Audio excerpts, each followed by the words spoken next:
समजतोस कोण तू स्वतःला? तुझ्यामुळे जर का मला त्रास झाला ना वीरू तर मी सहन करीन, पण जर का तुझ्यामुळे आईंना त्रास झाला ना तर मी नाही सहन करणार।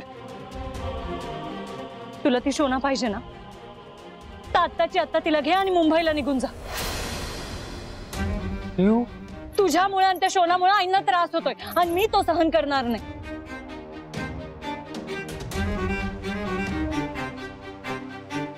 मी आईला असा त्रासात सोडून नाही जाऊ शकत कुठं। तुला खरंच आईची काळजी असती ना तर त्या शोनाला तू इथं ठेवलंच नसतं।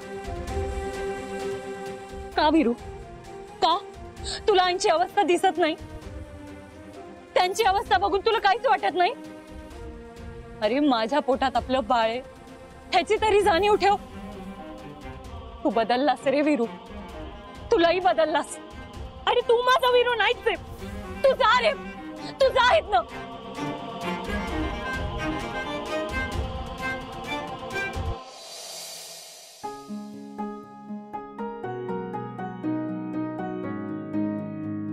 मला माहितीये तुला माझा लय राग येत असेल, माझा चेहरा बी बघावा असं वाटत नसेल। माझा हात बांधलेले आहेत।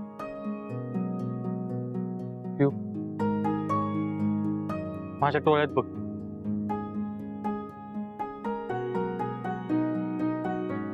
तुला खरंच असं वाटतंय का की मी हे सगळं मुद्दाम करतोय? समोरच्याचा खरेपणा संपला ना की त्याच्या डोळ्यात फक्त अंधार दिसतो। माझ्या घरातनं मला जायला सांगणारा माझा वीरू असूच शकत नाही। तू जा रे, तू जा, तिला घे आणि जा। अगं मला समजून तरी घे। काय समजून घेऊ आणि कसं समजून घेऊ? तू मला घरातनं जायला सांगितलंस कुणासाठी? त्या शोनासाठी। तू माझ्यातनं आणि शोनामधनं कुणाला निवडलंस? त्या शोनाला निवडलं।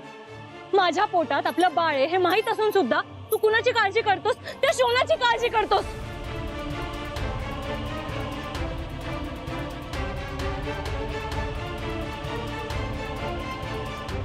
तुला आई बायको ही नाती महत्वाचीच नाही राहिली। तुला फक्त आणि फक्त ती शोना महत्वाची। उद्या आईंना जरी काही झालं ना तरी भी तुला काही फरक नाही पडणार। आपल्या बाळाला काही झालं ना तरी भी तुला काही फरक नाही पडणार। अशी काय जादू केली रे त्या शोनाने तुझ्यावर की तुला काहीच दिसेना झालंय? मला उत्तर पाहिजे वीर, सांग मला काय जादू केली आहे तिने तुझ्यावर? बोल, मला उत्तर पाहिजे, सांग। तिच्या पोटात माझं बाळ आहे।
तिच्या पोटात माझं बाळ आहे।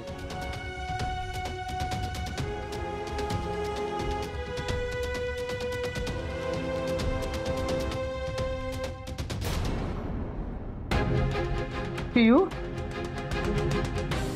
अगं पुरी काय झालं ग? नाही आई, काही नाही. पोरी, कळतंय ग मला तुझं दुःख, पण कुठल्या तोंडाने माफी मागू तुझी कळणं झालंय बघ मला. ही समज माझ्या नजरेसमोर घडतंय या, पण मी काय सुद्धा करू शकत नाही. माफ कर पुरी, मला खरंच माफ कर. अगं हिरूनं जे काय केलं ना त्याचं दुःख म्या माफी मागून कमी नाही व्हायचं. अहो नाही आई, तुम्ही नका त्रास करून घेऊ. यात तुमची काय चूक नाही. हे सगळे माझ्याच नशिबाचे भोग आहे. तुझ्या काय त्याच्या नशिबाचा भोग आहे पुरी. अगं त्याला तुझं प्रेमच नाही कळालं. तुझ्यासारख्या सोन्यावानी पुरीला तो त्रास देतोय, पण असा नव्हता ग माझा इरू. पण आता त्याला माझा इरू म्हणायची बी मला लई लाज वाटते. आई तुम्ही नका बरं विचार करू. आणि तू तरी काय करतेस ग पुरी? अगं ही समज दिसत असताना तुला लई विचार करू नको कसं म्हणू मी. पर पुरी, आता तू दोन जीवाची आहेस, तेव्हा काळजी घेतो. नाही आई, ह्याचा परिणाम मी माझ्या बाळावर नाही होऊ द्यायची. लई धीराची आहेस ग पुरी. पण ह्यो बी का निघून जाय आणि रुला देव बुद्धी द्यावी याचीच वाट बघत बसायची बघ. त्याच्या जीवाला धोका आहे म्हणून मी त्याला कवा राजकारणात धाडीत नव्हती.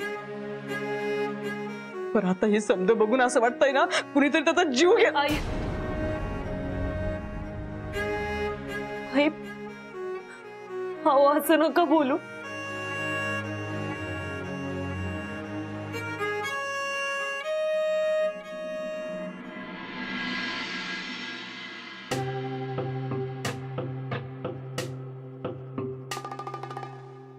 सोनाजी, मला तुमच्याशी बोलायचं होतं. इतक्या लेट नाही? तुम्हाला करमत नाहीये ना माझ्याशिवाय? Same here. मलाही तुमच्याशिवाय करमत नाहीये. सोना, मला सगळ्यात लई त्रास होतोय आता. या सगळ्याचा सुटका पाहिजे मला. सुटका? अहो आत्ताशी तर आपल्या नात्याला कुठं सुरुवात होतीये आणि एवढ्याच सुटका? आता तुमच्याजवळ फक्त वन अँड ओनली ऑप्शन आहे, माझ्याशी लग्न करण्याचं. सांगा कधी करतोय आपण लग्न? ते नाही शक्य. माझं लग्न पियूशी झालेले. आय नो दॅट व्हेरी वेल. पण आता तुमच्याजवळ माझ्याशी लग्न करण्याशिवाय दुसरा काही पर्यायच नाही. सोना, पियू बायको आहे माझी. मी तिला असं नाही सोडू शकत. आणि हे बघ, आमच्या दोघांचं लई प्रेम आहे एकमेकांवर. ठीक आहे, नका करू लग्न मग. मी घरात गावात सगळ्यांना जाऊन सांगते की तुमच्या वीरू भैयांमुळे मी प्रेग्नेंट झाली. चालेल ना तुम्हाला? आणि तुम्हीच विचार करा, तुमच्या बायकोला पिऊला जर समजलं की तुम्ही असं काहीतरी केलंय तर ती स्वतःच तुम्हाला सोडून निघून जाईल. पियूला कळलंय की तुम्ही प्रेग्नेंट आहात म्हणून. व्हॉट? होय, मी तिला सगळं सांगितलं.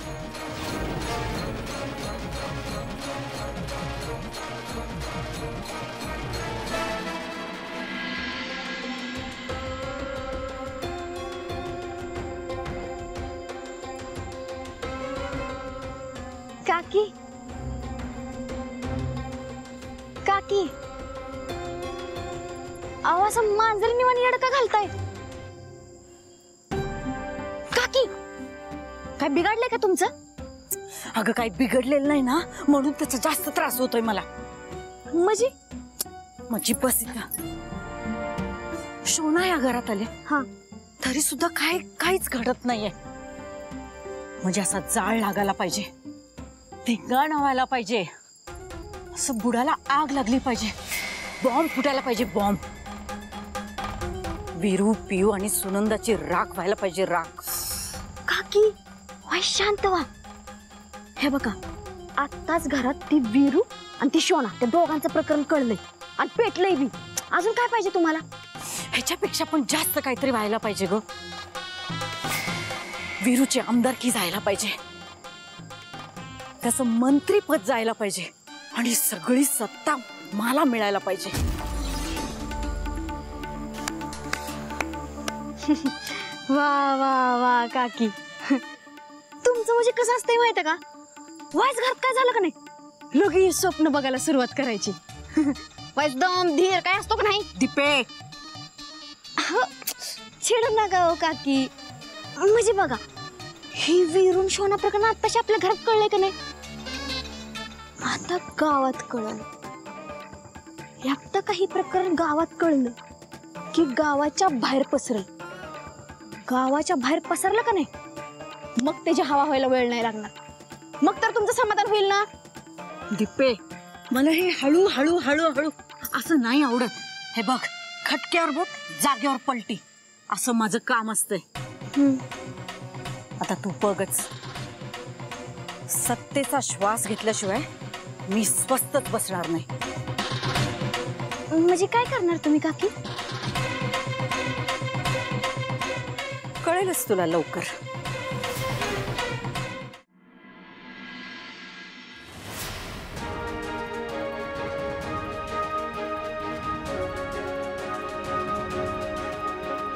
पियू, ऐक ना. अगं तू, पियू, अगं माझं ऐकून तरी घे सगळं. पियू, ऐक ना पियू, प्लीज असं नको वागूस. बघ, मला माहिती आहे तुला माझा लय राग आला असेल, माझं तोंड बी बघ असं वाटत नसेल तुला. अगं पियू, तर मी माफी मागायच्या बी लायकीचं नाहीये. मला माहिती पियू, मी तुझ्या लय चुकीचं वागलोय. अगं माझं एकदा ऐकून तरी घे. हे बघ वीरू, मला तुझं काय बी ऐकायचं नाही, आणि तू हे सगळं का केलं ना ते समजून बी घ्यायचं नाही. खोटेपणाला थारा नाहीये माझ्याजवळ. पियू,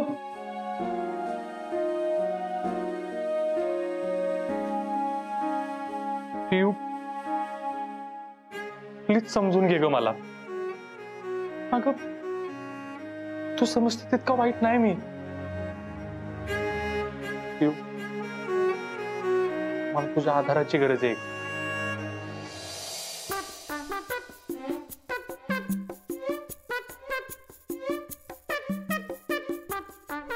अध्यक्ष महाशय, पूज्य गुरुजन वर्ग आणि इथे जमलेल्या माझ्या बंधू भगिनींनो, आईंनो आणि मातांनो.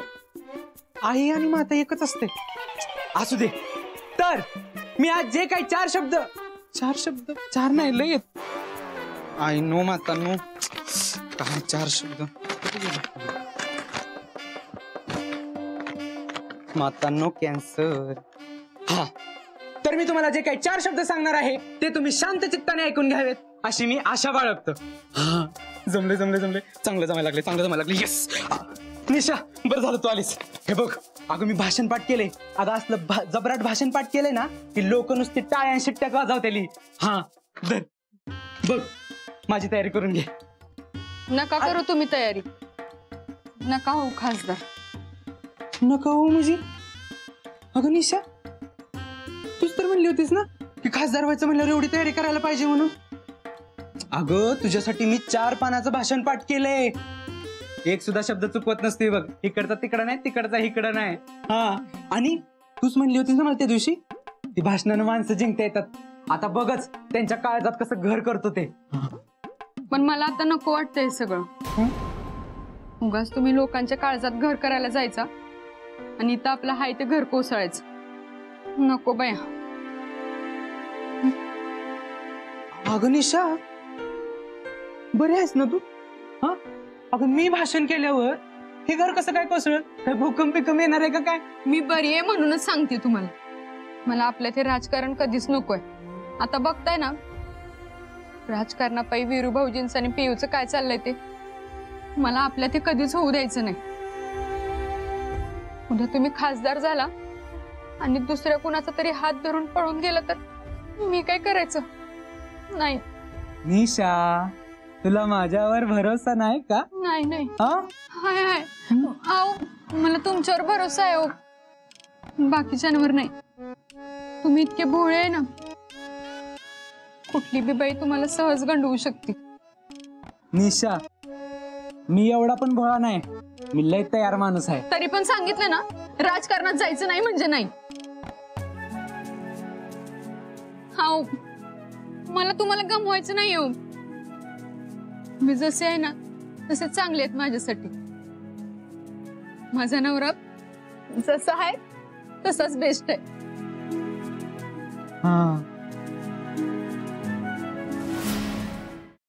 वीरू भैया, वीरू भैया, बाहेर या लवकर. ह्यानं माझ्या संसाराचं पार वाटोळं केलंय. काय झालं? वीरू भैया, हे माझा नवरा आहे. ह्याच्या संसारासाठी नाही त्या कष्ट खाल्ल्या मी.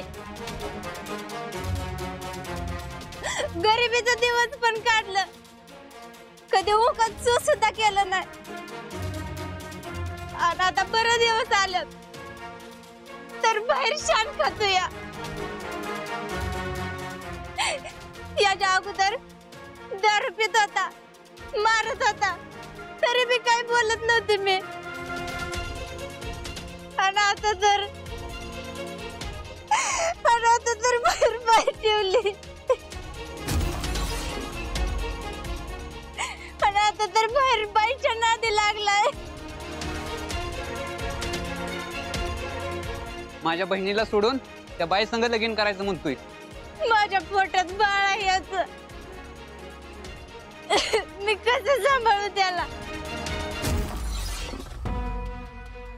वाटोळा केलं फार माझं. तुम्हीच सांगा मी काय करू? अगं काळजी नको करू, वीरू आहे ना. वीरू आहे की, वीरू तोडगा काढेल ह्याच्यावर. काय वीरू? हा, त्याला हे असलं काही खपत नाही बर का.